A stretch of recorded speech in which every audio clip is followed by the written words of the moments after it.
कपड़े धोने वाली बहू। शादी के पहले से ही विभा को कपड़े धोने का बड़ा शौक था। कभी नल के नीचे तो कभी तालाब के पास। अरे मेरी नीली वाली लुंगी नहीं दिख रही है। विभा की अम्मा, कहाँ रखी है लुंगी? अरे वो तो विभा ने परसों ही धोकर रखी थी आपकी अलमारी में, देखो वहीं होगी। वो ना मैंने आज धो दी, मुझे लगा कि गंदी हो गई होगी। अरे कैसे गंदी हो गई थी? उसे तो मैंने पहना भी नहीं। हे भगवान, इस लड़की के कपड़े धोने की आदत से परेशान हो गया हूँ मैं। जितना तो घर में राशन नहीं आता, उससे कहीं ज्यादा डिटर्जेंट पाउडर का खर्चा है। इसकी शादी करवा दो, शादी जाए अपने घर में ही करे काम, फिर चाहे घर के कपड़े धोने हो या पूरे गांव के। हाँ ठीक बोल रही हो, देखता हूँ मैं कोई लड़का। वो दिन भी आ जाता है जब विभा को देखने लड़के वाले आ जाते हैं। लड़की मुझे अच्छी लगी। होने वाली सास कहती है, बेटी अगर कुछ पूछना है तो पूछ लो। वैसे तो हमारी लड़की बहुत ही शर्मीली है, जो बोल दो वो मान लेती है, इसे क्या पूछना होगा। अरे कैसी बात कर रही हो माँ, मुझे इन लोगों के घर रहना है, सवाल तो कई है। हाँ हाँ बेटा, पूछ लो ना, क्या पूछना है। आप लोगों के घर कपड़े कौन धोता है? सास का मुंह बन जाता है।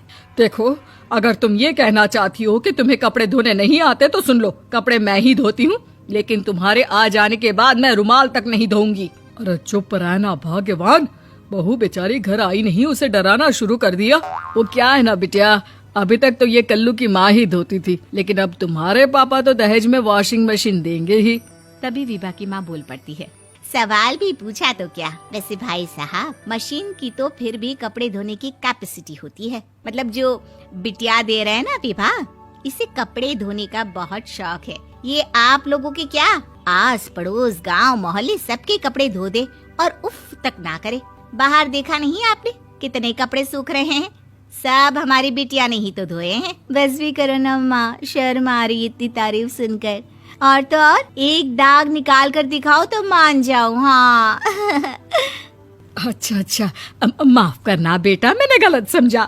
हमें तो रिश्ता बहुत पसंद है। और ऐसे जुड़ जाता है रिश्ता कपड़े धोने का शौक रखने वाली विभा का। उसकी शादी हो जाती है कोयला फैक्ट्री में काम करने वाले कल्लू के साथ। शादी के बाद अचानक विभा चिल्लाती हुई सास के पास आती है। सासू माँ, अरे सासू माँ कहाँ है आप?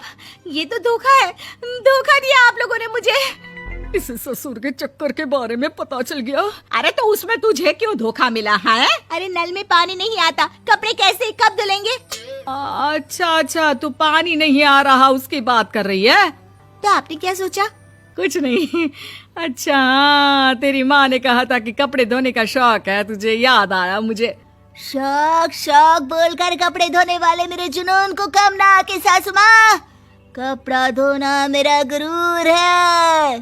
तभी पति भी वहाँ आ जाता है। अभी मैंने इसे सनी देओल की फिल्म दिखाई है, उसी के डायलॉग मार रही है माँ। अच्छा सुन, साफ बता रही हूँ, पानी सुबह 4 से 6 और शाम को 10 से 12 आता है, समझी? विभा टाइमिंग सुनकर हैरान हो जाती है। ये क्या भूतों का मोहल्ला है? सुबह 4 बजे उठकर कौन कपड़े धोता है? 4 बजे टंकी में पानी जाता है, फिर सारा दिन धोना ना, किसने मना किया? अरे कैसी बात कर रही हैं? 200 लीटर की टंकी में कितने कपड़े धो लूंगी मैं? सुबह ही उठ जाऊंगी मैं। अब क्या था, विभा सुबह 4 से लेकर रात के 12 बजे तक कपड़े ही धोती रहती। एक रोज सास पड़ोस से निकलकर कहीं जा रही होती है कि साथ वाली कहती है, हाँ कल्लू की माँ, जरा ये बताओ कि 2 साड़ी है, 2 ब्लाउज और एक पेटीकोट और एक नाड़े वाला लंबा कच्छा। हाँ तो? अरे तो क्या, कितना लोगी धुलाई ये बताओ। धोबन दिख रहे हैं हम क्या? हमारे पति सरकारी नौकरी से अभी रिटायर हुए हैं और बेटा सुपरवाइजर है कोयला फैक्ट्री में। धोबन समझ रखा है हमें? हाय रे कल्लू की अम्मा, माफ कर दो, वो तो मोहल्ले में यही सब बता रहे थे कि तुमने बहू को कपड़ा धुलवाने के काम में लगा दिया है। सास को पड़ोसन की बात सुनकर गुस्सा आ जाता है। वो घर पहुंचती है जहां घर के बाहर ही इतने सारे कपड़े सूख रहे होते हैं जितने कि किसी धोबन के घर पर। अरे ओ कल्लू की दुल्हन, बाहर निकल। माँ जी यहीं आ जाओ, बाथरूम में चादर धो रहे हैं हम। अरे अभी हम धोते हैं, तुमको बाहर निकलो। ये आस पड़ोस वाले बोल रहे हैं कि हम बहू से कपड़े धुलवा कर उसे कपड़ा धोने वाली बना दिए हैं। अरे छोड़ो ना माँ जी, किन लोगों की बातों में आती हो? आस पास के लोगों का तो काम ही होता है कि वो किसी तरह सास बहू को लड़ा दे। बहू सारे घर के कपड़े धोती है, ये क्या कम है? बोलिए।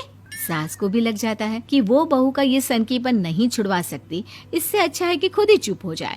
एक रोज सास और बहू मंदिर जाते हैं, जहाँ सास की साड़ी वहाँ खड़ी भीख मांगने वाली से मिलती है। माँ जी क्या बात है, आपकी साड़ी उस भिखारन से कितनी मिल रही है ना? हाँ हाँ देखो तो दोनों की साड़ी मिल रही है। क्या बात है कल्लू की अम्मा, तुम खुद को तो अफसर की बीवी बताती हो और ऐसी सिंपल सी प्लेन साड़ी पहनकर घूमती हो। सिंपल और प्लेन नहीं है ये साड़ी। तो क्या सोने के धागे से फूल बने हैं?